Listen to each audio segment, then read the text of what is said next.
Right, lovely people. It has occurred to me as I've been putting this month's podcast together that it's quite long.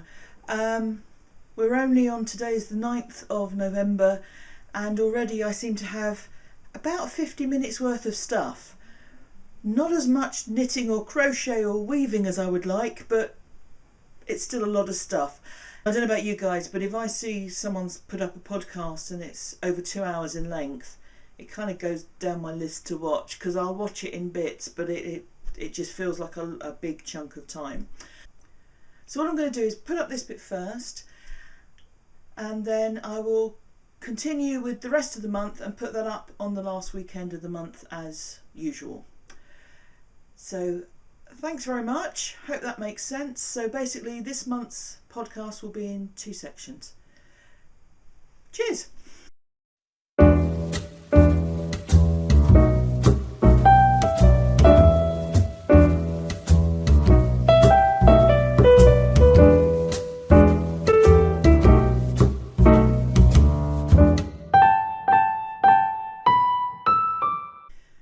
Hello everyone and welcome to episode 11 of the Not Quite Enough Yarn podcast. Thank you so much for joining me. My name's Leslie and this is a podcast about knitting, crochet and yarn craft generally from the southeast of England. On Ravelry and pretty much all social media you can find me as knittingordeath, so please do say hello. And there's also a Not Quite Enough Yarn podcast group on Ravelry. Not a lot going on there, but we can always change that and it's a friendly place to be. This is a podcast that I post onto YouTube every month, but I record throughout the month. A lot of it's here, which is my home office, but also there's usually quite a bit of me in the car waiting for appointments and knitting or crocheting. So bits and pieces throughout the month and then uploaded on the last weekend. The reason why it's called the Not Quite Enough Yarn podcast, because even those of you who don't know me can see that there's a fair bit here, and this is one of now 3 cupboards. It was 2 and I'm trying to get it back to 2, but it's now 3. Is that I buy yarn because it's pretty and because I like it, rarely because I think of a particular project in mind, which means I very often don't have enough for a whole item. So I'm a big fan of stripes, fades, colour blocks, all sorts of stuff like that. And what I'm wearing at the moment is a very, very old cardigan actually. It's quite chilly here today, so I'm wearing something very old and quite cosy. And we can see here's a nice stripe here and some stripes in the sleeves showing where I was running out of yarn. So given that this cardigan is probably about 12-13 years old and has been through the wash loads of times, which is why it's kind of baggy but cosy, much like myself, we can see that this isn't a new problem. So that's why it's not quite enough yarn. It became a bit of a standing joke at my knitting group that I'd add a stripe of colour because I didn't have quite enough yarn to finish what I wanted. So that's who I am, what I do, where we're at. Thank you for joining me. Thank you to everyone who's liked and subscribed. Thanks to the number of subscribers, I'm doing a giveaway this month. Last month we got to 2,000 subscribers, which, if this is my mind, it just sort of went woo, because that is just phenomenal. So thank you so much. So I'm doing a giveaway and that will be announced later, as will the prizes be. That was almost a sentence, but the prizes will be announced later. English words construction. I have trouble sometimes and I can only apologise. So there will be a nice little bundle of prizes to be sent to a lucky person whose name will be pulled out of a hat. Now it's actually, I'm cheating slightly because this is still October as I'm recording this first piece.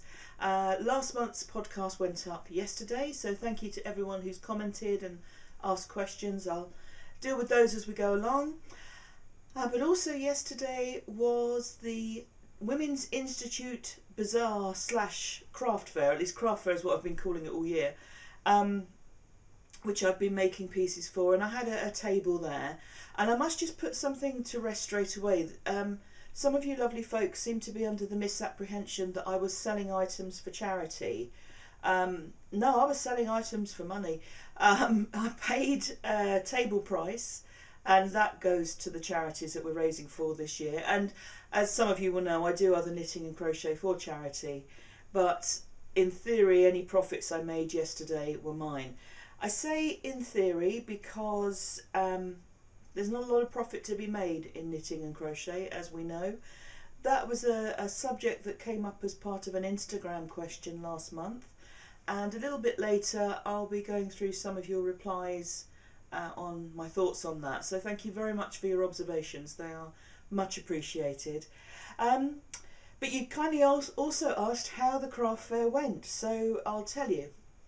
In terms of how busy it was, there seemed to me to be quite a lot of people there. The local WI that I belong to run this event every 2 years.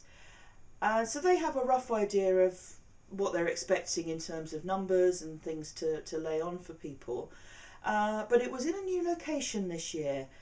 And so that's always a bit of an unknown because you don't know how much people are going to be coming from the local area. It seemed to me to be very well supported. We were open from 11:30 until, in theory, 3:30, but realistically we started packing up not long after 3 o'clock. And in terms of how busy we were, I can show you by the amount of crochet that I did. I was halfway through this white row when the craft fair started, and I think I did about 4 rows of the blue. So that's how busy we weren't, if you see what I mean. So a lot of people around. I was selling scarves that I've made, woven, knitted, crocheted. I was also selling some polymer clay items that I'd put together and some stitch markers. And I realised that they would be relatively niche because this was a general bazaar, craft fair, you know, however you want to define it. And obviously they're something that's more geared towards us crafters. I did label them up as gifts for knitters, and one lady bought a little collection of them for a friend who's just taken up knitting. So that was nice that it did appeal to people. So I sold a few of those. And yeah, it was okay. I sold 2 scarves. I'll put a picture here of my table once I'd set it up. Someone I know was on the table behind me. She's also a WI member, but she used to come to our knitting group as well. And she looked at all the scarves I've made and sort of said, quite a clear colour palette here, because most of them are kind of pinks, mauves, between sort of blue and red end of the spectrum, or section of the spectrum. And that's kind of where most of my colour palette is.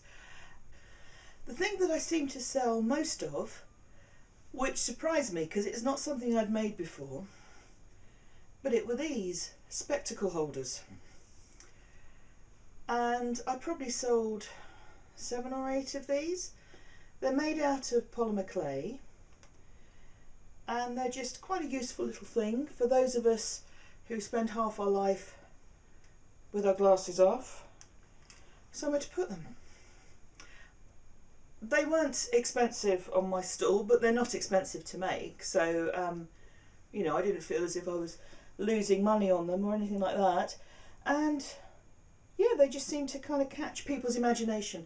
Maybe it talks a lot about the demographic of the sort of people who came to the event, that they're all of an age where they've got more than one pair of glasses, or their spectacles don't work for close or distance or both. You know, it's that age. We're all that age, dear. But yeah, so they went well. There was one scarf that I was very glad I didn't sell, which I know sounds a bit odd, but it was this one here, which is a woven scarf made out of, it's a hayfield yarn, and I'll put the details up on screen. And the reason why I'm glad I didn't sell it is because when I made it, my sister said, "Oh, I like that." And I offered to give it to her there and then. And she said, no, you made it to sell. I said, well, no, you can have it. And she said, well, look, if you don't sell it, I'll buy it off you. Well, obviously, I'm not going to take any money for it, but Bev, this one's yours, honey, if you still want it, if you even remember having that conversation. Yeah, so that one is going to her. So not sorry that that wasn't sold. I wasn't hiding it, it was just in the display. But the ones I sold, one was crochet, quite a nice sort of woolly warm one, and the other was a really thick chunky knitted scarf, quite bright colours but just very thick and chunky, so it just appealed to someone. It was quite a chilly day yesterday, so yeah, I could easily understand why a thick chunky scarf was the first one to sell. So that was the craft fair.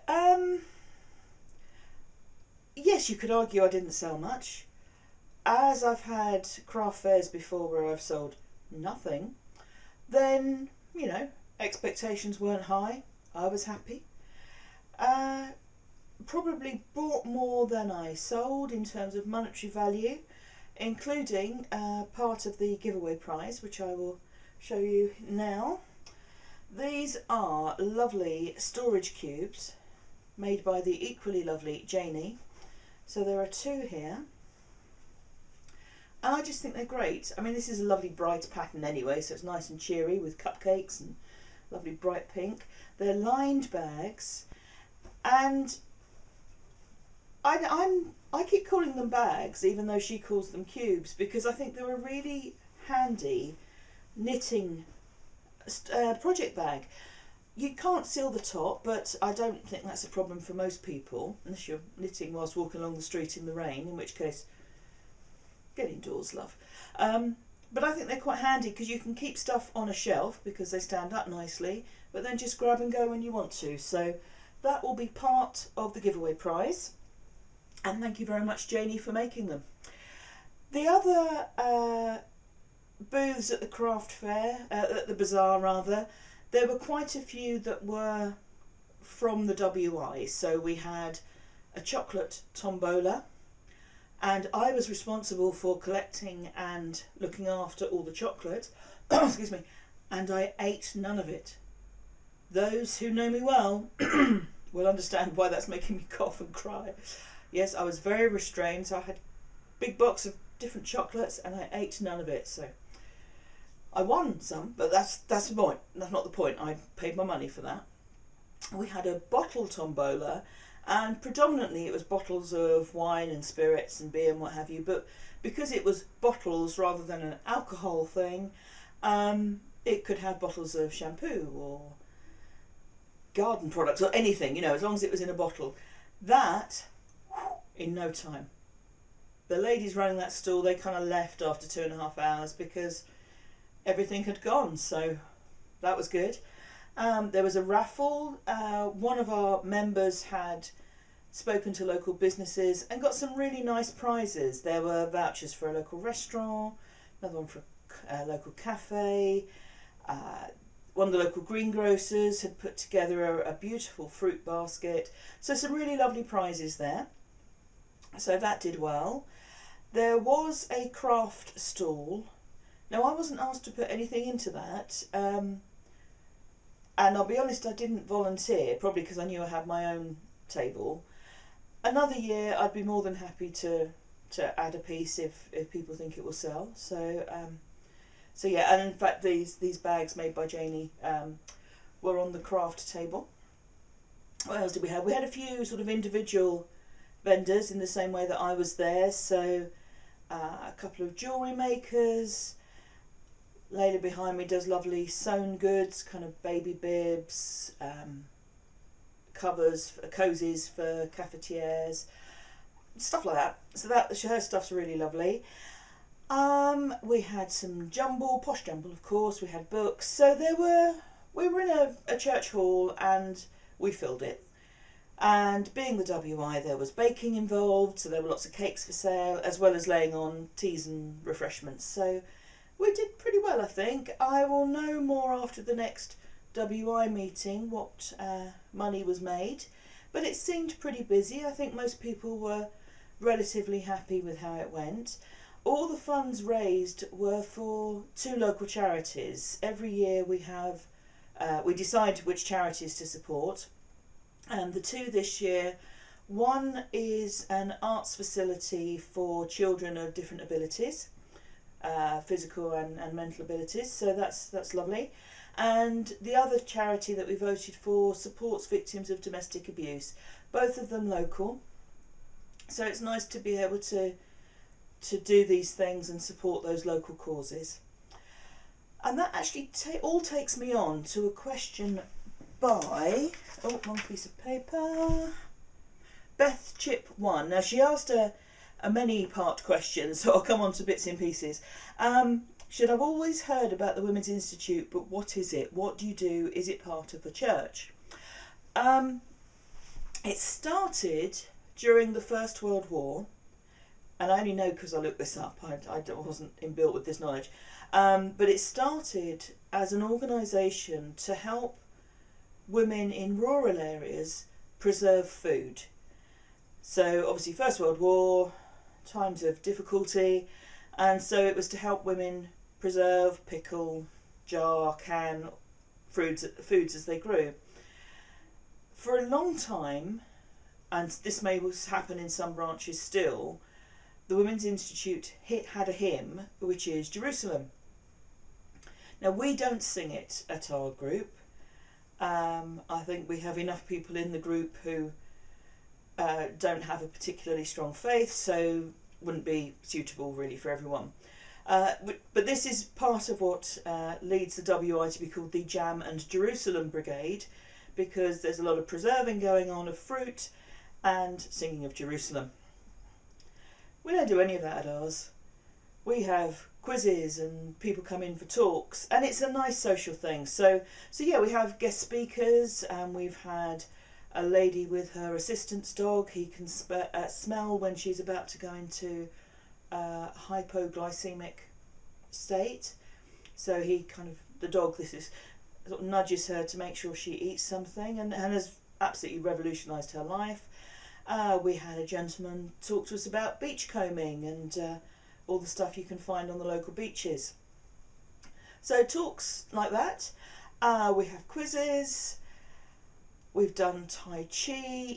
There are all sorts of things, but we also are part of the community. Some of this is through craft. Just before I joined the local branch, they'd been knitting the knitted breasts, which help nursing mothers or new mothers learn how to breastfeed their children. So they'd done that.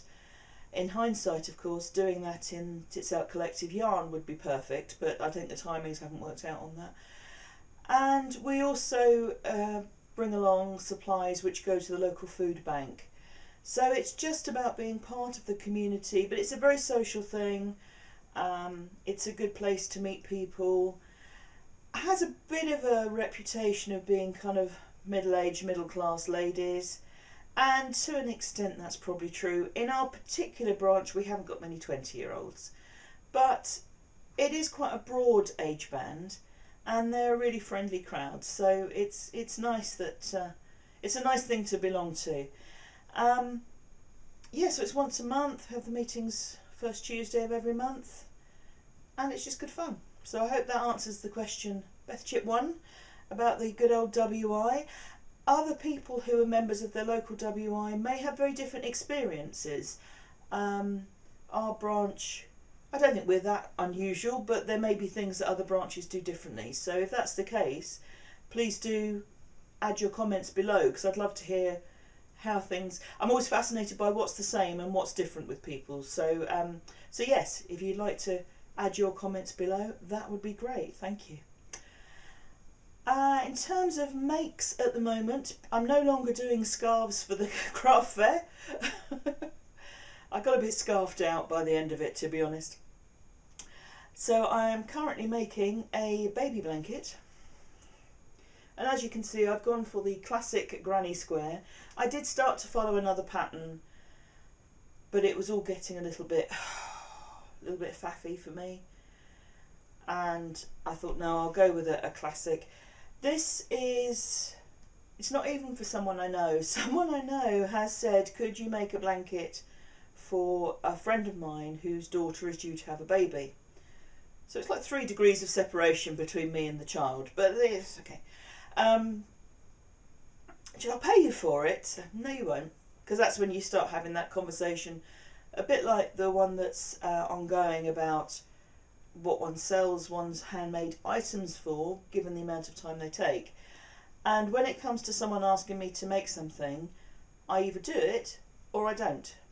And if I don't, I don't. If I do it for free, because that's my choice. In this case, she wanted something fairly traditional colours because the baby is a boy, so she wanted blues, and she gets what's in my stash.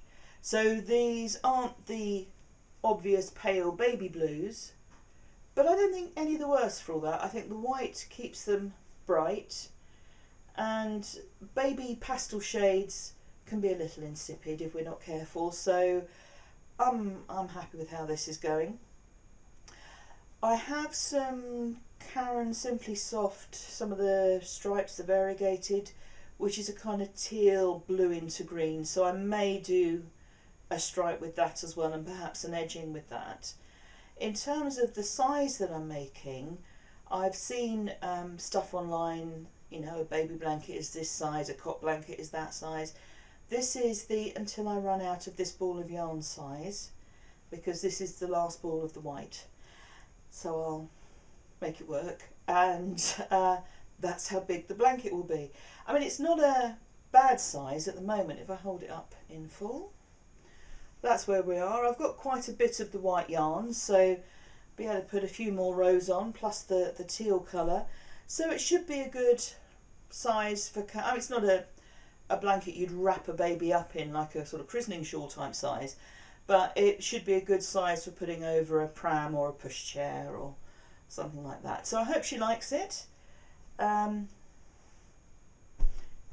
she doesn't, I'm not making another one, so that sounds really cold, sorry.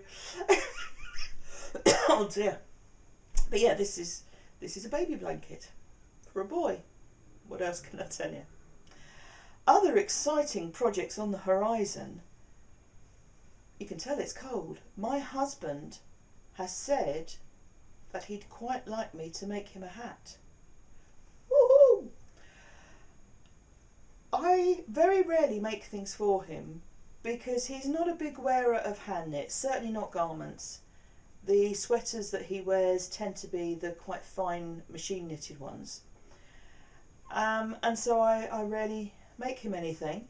I have made him a scarf, which I spent a long time on, and I said, this is just going to end up screwed up in your work bag, isn't it?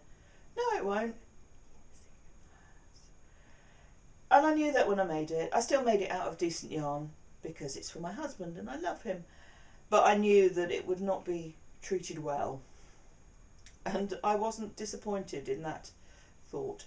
Yeah, so he wants a hat. Now, he's quite conservative, small c, in his tastes.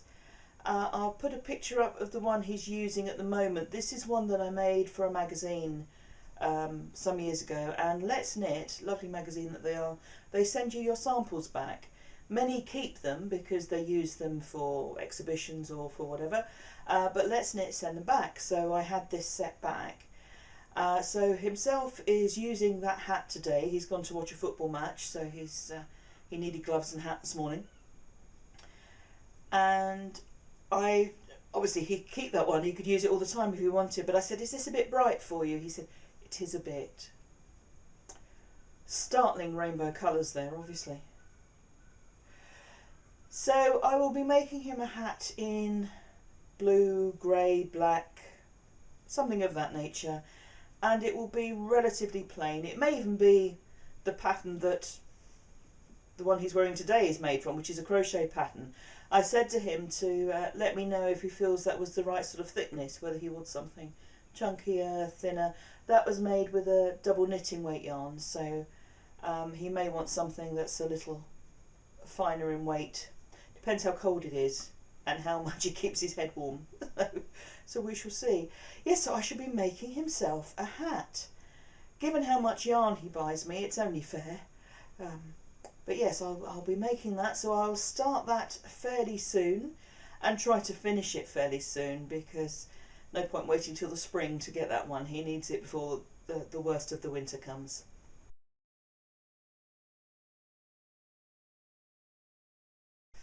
Cheers. Well, I'm drumming later, but this was going to turn into a very ordinary Saturday where the highlight of my day was going to be defrosting the fridge. Rock and roll, living the dream. But things got so much better because in the post I received a chocolate sheep and this wonderful card. Okay, the move from Bonnie, Scotland, with apologies to all Scots for my accent. And it's a card in which is written, Leslie, I watch your podcast every month and it cheers me up every time. Thank you. On the latest episode you mentioned going cold sheep from yarn. To help you get through this, please find enclosed, I'm going to pronounce it Cora, C-A-O-R-A. Enjoy, all the best from Beth. Well, Beth, thank you so much. This is completely out of the blue. I am absolutely delighted. So this is a Belgian chocolate sheep made by Beige Chocolate from Harris. So proper Scottish. And thank you so much. That means a great deal. That's really, as you can see, really cheered me up. So thank you very much. Much appreciated. Yeah. And then my day continued to go well because I finished a project. So not only do I have a lovely chocolate treat to enjoy, but I have something else ticked off the list. Now, well, before I start, apologies, I'm wearing the oldest and scruffiest of my hand knitted cardigans. This was made out of assortment of blue acrylic yarns using an Ann Budd pattern, if you're interested, but there's no reason why you should be because this is old and scruffy. But it is a good example of not quite enough yarn because you can see I had a lot of this blue and I had to supplement it with dark blue and this stuff and even the fluffy. So that's what I'm wearing because it's a tad chilly. But I have made a baby blanket. So we have in the middle, this is the Life yarn that I used for my great niece's crocheted hoodie. The white is just some acrylic double knitting that I've had in the box for a while. Two different shades of blue, again acrylic double knitting that I've picked up along the way. The colour that I'm using here on the outer rows is Caron Simply Soft Stripes. I bought some a couple of years ago. Everyone was talking about Caron Simply Soft, so I thought I'd buy some to try it. And although it's an Aran weight and the rest of the stuff is double knitting, it's not causing a problem. It's not that much thicker. So as you can see, it's that big. I think it's 30 something inches. I had hoped to do a shell edging, so it would have been like another row around the edge of the blanket, but funnily enough I had not quite enough yarn, so I did a crab stitch edging instead. You're looking at the back there, so look at the front because it's much nicer. So yeah, just a nice little crab stitch edging just to finish it off. I was still playing yarn chicken. I think I've got about 4 yards left on the ball, so yarn 0, Leslie 1. So that will go to the lady. I'm seeing her later this week through work, so I will give that to her then. And as that's done, I can now start on himself's hat. Now himself has a very large crown to his head. You can imagine how many jokes about being big-headed that has led to. But this is why he has trouble getting hats, because they're normally not big enough. So I'm going to make one. It's just going to be a knit one, purl one rib hat. He actually is going for some striped yarn, which surprised me. I offered him black, a pale grey. I advised against the pale grey just because I know how he looks after stuff, or rather doesn't, and it would just end up being grotty in no time. But I've got some striped yarn, which I'll show you later in the podcast as I'm working through it. It's shades of grey and black, so we're not talking rainbows, but yeah, he's going for striped, which surprised me. So rock and roll to you as well, Rich. So that's that. There will be some more baby items to come as well, because I have a friend who is due to have a baby, when? In the spring sometime. So yeah, there'll be more baby stuff, which is great because baby stuff is small and it's finished quickly. This appeals. Now before I start this section, apologies for two things. Firstly, there's a fair bit of traffic going past, so I hope the noise won't be too distracting. And secondly, when the sun comes out, I get strange shadows across my face, so hopefully it's not too weird. If you can't see my face, it may be an improvement, but we'll go from there. I'm going to answer a question, and this question was posed via the Ravelry thread. There is, within the group, a thread called There Are More Questions Than Answers, because everything in my world is named after a song, pretty much. And a question has been posed here by a viewer, look at me, called Little Red Robin. So thank you very much for the question. Now, when I dealt with the previous question, which was relating to the monetary value of the items we produce as crafters, I was happy to continue that debate and remain so. With this, it's a more personal matter, so I'm not really looking to continue this on, not because I have a problem with my views being challenged, really not an issue, but you'll probably understand more when you hear the question. It's not really a craft related matter, so I will keep debates going on craft issues but not really on other stuff. Happy to answer questions, but just answer them and then that will be it, if that's okay. So Little Red Robin writes, I have a question about your job, and for those who don't know, I conduct funerals, which is why I often wear black, and my Twitter and Instagram handles and Ravelry name are knittingordeath. Little Red Robin continues, I am a Christian, Church of England, and believe we all have a guardian angel as a gift from God. I believe everyone goes to heaven at the end of their life, no matter what their religious beliefs are or what they did in this life, as God is forgiving. Big question, I know. Yep. But I would love to know your views, especially as you do wonderful work in your service. Well, thank you again, Little Red Robin. That's much appreciated. I think I can safely say that I share absolutely none of your beliefs.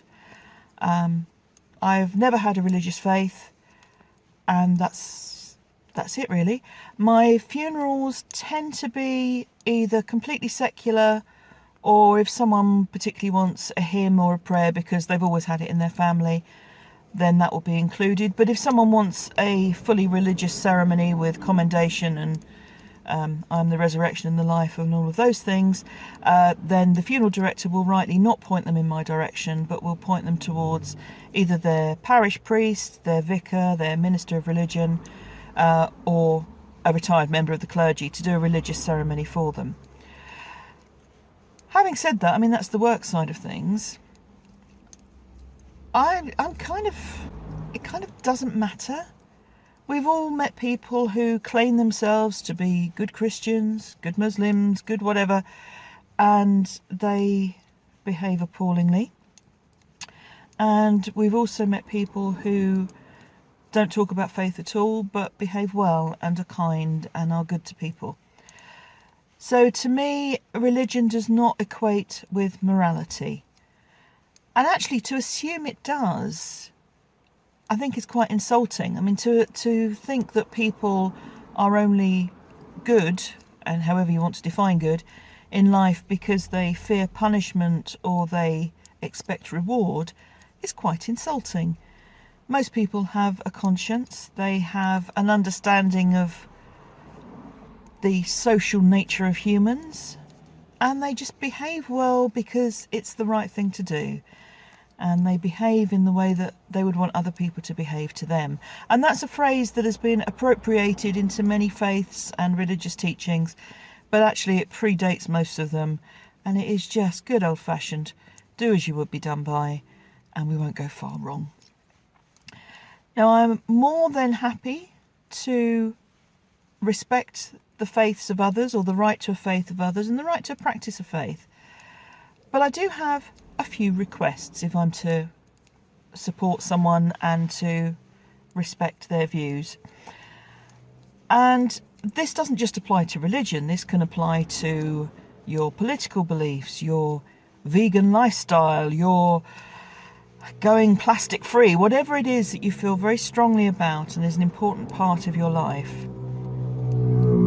apart from that motorbike, I will happily defend, subject to 3 things. The first is, make sure it's something you really believe and don't just accept as, forgive me, gospel because you've been told it. I think it's very easy for people not really to think about matters of religion or faith because they don't have any need to. They're too busy going to work, feeding the kids, paying the bills. It's not something they give a great deal of thought to. And that's fine, but then don't say you have a faith or you don't have a faith if you've not actually given it a moment of consideration. And don't be afraid to say, I don't know, or I haven't thought about it. Those answers are perfectly acceptable. And they're much better than assuming something to be the case because it's the easy thing to think or the easy answer. So that's my first request. My second is, whatever it is, make it a force for good. People say religion causes a lot of wars. I don't actually accept that argument. I think people cause wars and they use whatever banner they can to get people behind them. That banner is often religion, but it can equally be national identity, ethnicity, gender, skin colour. There are many reasons to band together and fight for something, and there are many reasons to fight against something. Religion is just one of the banners used, if you like. So make your religion a force for good. And my third request is, whatever it is, be it a faith, political stance, lifestyle choice, whatever, please wear it lightly. I'm not suggesting hiding your faith or your religion, but no one needs to be preached at unless they asked to be preached at. So I think that's kind of what I'm saying. And I try to live by those rules myself. Some of you will probably, up until this point, have thought I had a faith. Most of you probably wouldn't care because I don't sort of say, hello, my name's Leslie, I don't have a religion. It's something I've thought about, part 2, and I try to behave well, part 1, or is that the other way around? Part 1, part 2, anyway. But it's certainly not something I try to preach. Now, I have friends who have faith and we discuss our differences and we respect each other's point of view. And I think the reason why we respect each other's points of view is because actually we know that the other person is trying to be a decent human being. And we respect that about them. And the fact that they come from a different standpoint on matters of faith, religion, politics, whatever, it doesn't matter. We're listening to each other, we're being human first of all, and the other labels come second. And I have read something ages ago, and I wish I could remember who it was by to cite it. It was just something that popped up on social media. And it made me laugh, and as a lot of things do that make you laugh, it kind of makes a point. So, the point was, not everyone's going to like this. If you don't, apologies, but I hope you can understand where I'm coming from with it. Having a religion is like having a penis. You're very proud of it. You're glad you've got it. You probably look after it. It may influence some of your decisions, but ultimately it's private, and there aren't many people that want you to wave it in their faces. Yeah, so that's me on religion. Bet you're glad you asked now. Having said all of that, we are coming towards the end of the year, the time of seasonal festivities, and you will probably hear me talk about Christmas, spending Christmas with family, exchanging gifts. I live in a country where culturally Christmas is celebrated, excuse me, and with a family that exchange gifts. So I am happy to do that. And you may think it's hypocritical because of not following a faith. That's your choice, that's your option to think that. Yeah, so I will be sharing Christmas joy with my nearest and dearest. And I actually quite like Christmas up to a point. I mean, no one likes it entirely, I'm sure. My dear old mum always used to say that the reason why she loved Christmas, and oh my goodness, she really did love Christmas, is because it's the one time of year when people are nice to each other. And she kind of got a point. Once the craziness of the fighting over the last toy in the shop is over, and, you know, worrying about all the stuff that really doesn't matter, like, you know, which brand of wine to get or something equally trivial, it is the time of year when people wish each other peaceful time. And it's a shame that doesn't happen more of the year, but let's just take it where we can get it, lovely folks. So I hope that's answered the question. Like I said, I don't wish to be dismissive in saying I'm not carrying the debate on, but it's not a craft related matter. But I have nothing else to add, really. That's me. And as people now leave in droves because they're disgusted with my religion as a penis comment, it's been lovely having you along for as long as you could tolerate me. Thank you.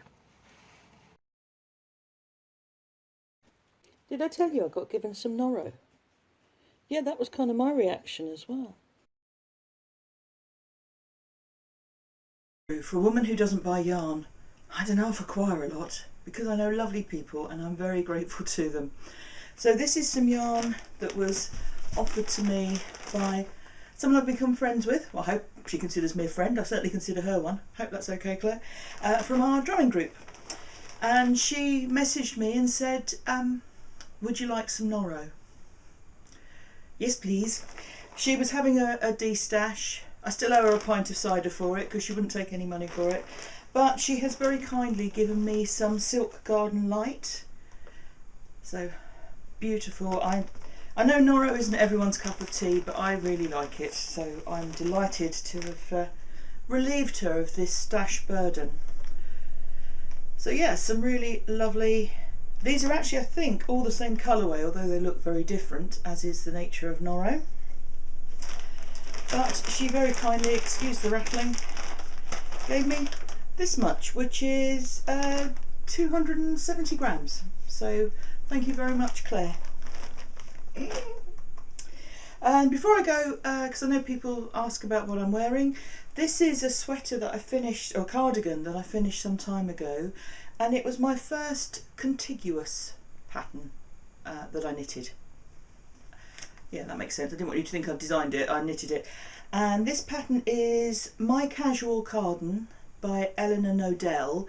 Now if you look it up, you'll think, but that can't be, because the original pattern has a ribbed collar and cable panels down the front. I didn't want those particular things. I thought the cables would look a bit messy with the stripes in this, and I didn't want the thick collar. The way it laid didn't really kind of suit the things that I wear. So I just made it completely plain. Apologies for that interruption, but that was the arrival of the dishwasher repairman. So that means after today I won't have to wash my own dishes again. It's a first world problem, I am well aware of that. Yes, I am a bit pathetic, but anyway. So this cardigan, a contiguous sleeve, My Casual Cardigan by Elena Nodel.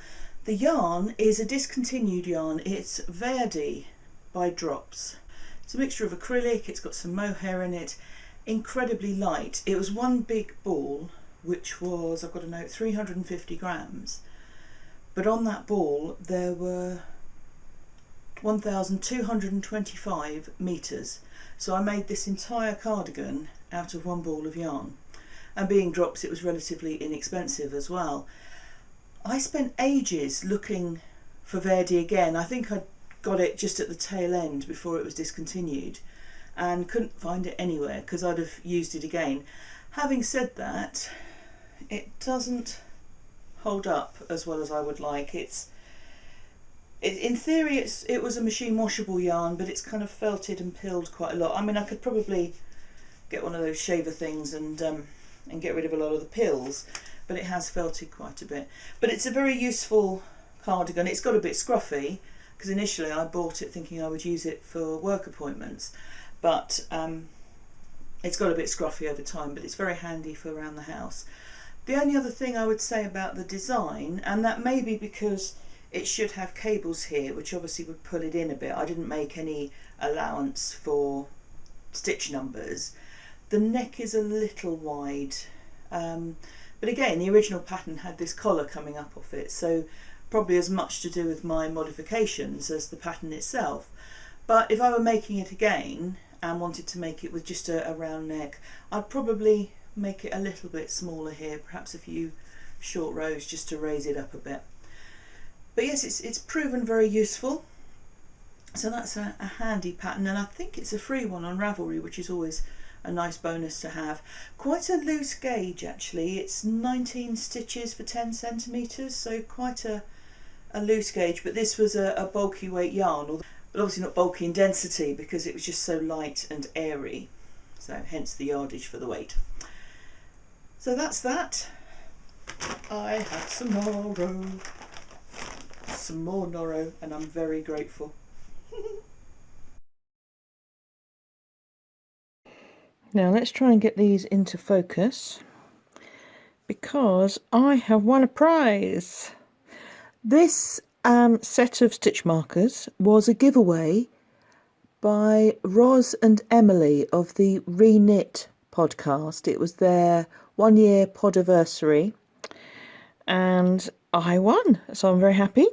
So you can see here we've got a hedgehog, a mermaid, a turtle, I do love a turtle, and a boat.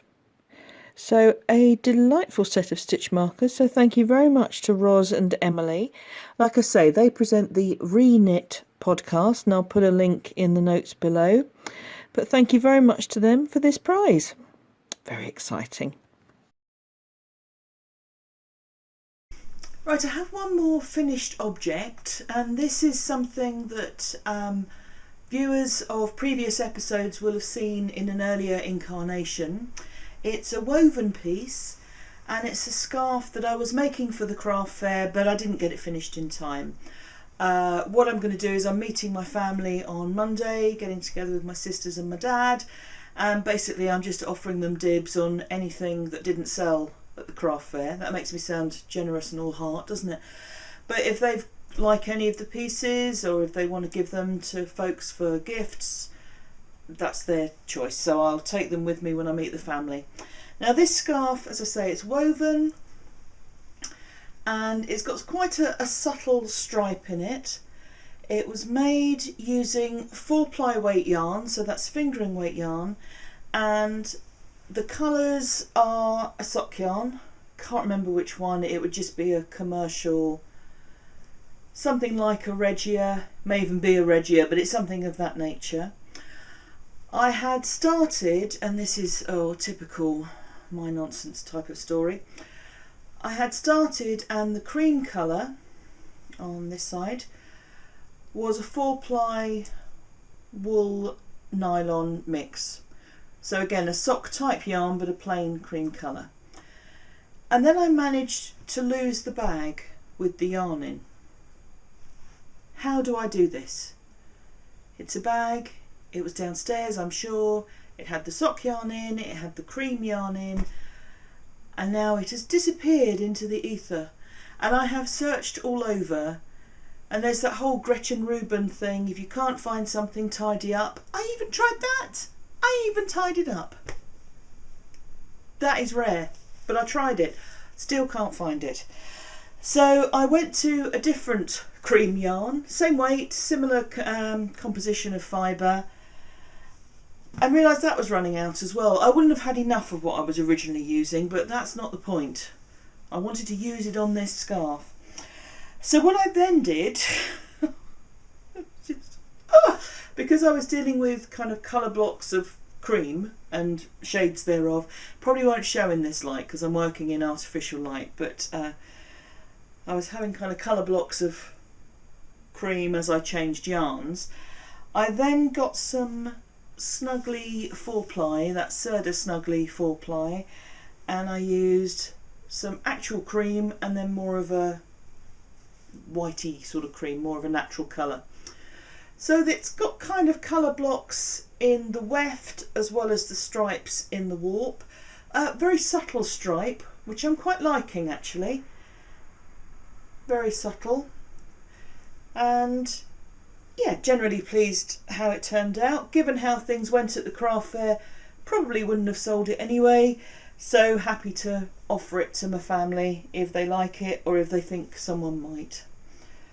So that's that. Another finished object.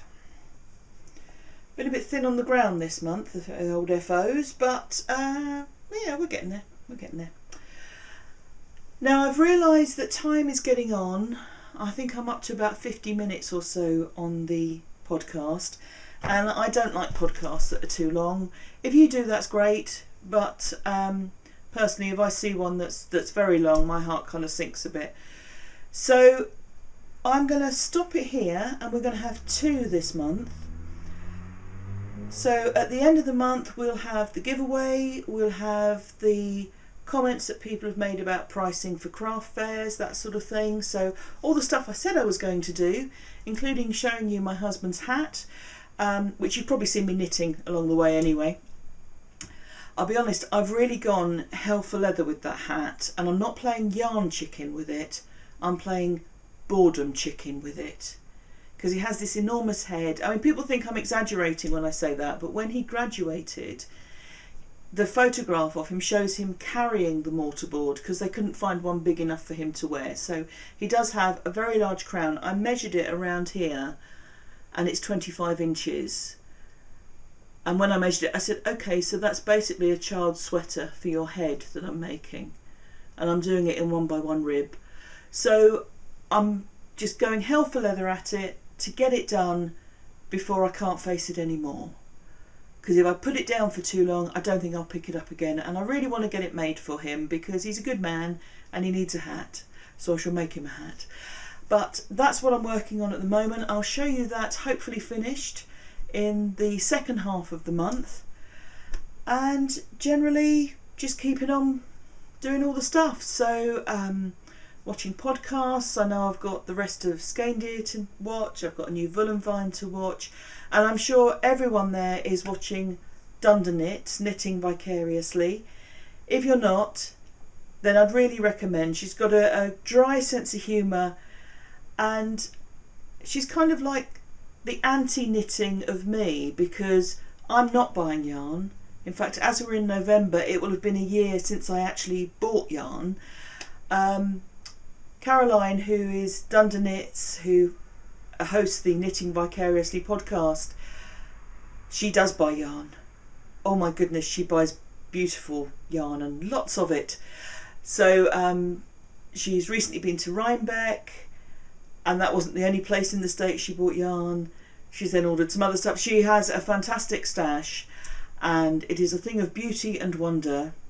But she's also good fun, and she seems like a good person as well. So recommend Knitting Vicariously if you haven't already seen it. But like I say, everyone seems to be watching it. Her podcast, she's only done I think 6 or 7 episodes, but they've really taken off, and fair play and good luck to her because she's putting some great stuff out there and making some absolutely beautiful things. So yes, I'll be watching podcasts and knitting, and I will carry on recording throughout this month, and you'll have the other half of this podcast at the end of November. Don't know how long that will be, depends kind of what I get done. I will be answering other questions because I do have some more to answer. So thank you again for for asking those, be it on YouTube, Instagram, on the Ravelry thread. Happy to answer any questions I can. And thank you so much for watching. Thanks to everyone who has liked, subscribed, hit all the buttons. Really do appreciate, because there are so many podcasts out there and there are some wonderful people out there. I absolutely treasure the fact that you guys want to spend time watching me, because I am more than conscious of the amount of choice, and we all have limited time. So thank you so much for watching this little corner of the interweb and my daftness and knitting and thoughts on the world, which you may or may not agree with. That's absolutely fine. We're all very different, and that's the beauty of it. So thank you again. I'll see you in a couple of weeks. Can't believe I've got this much content. Thanks so much. You take care.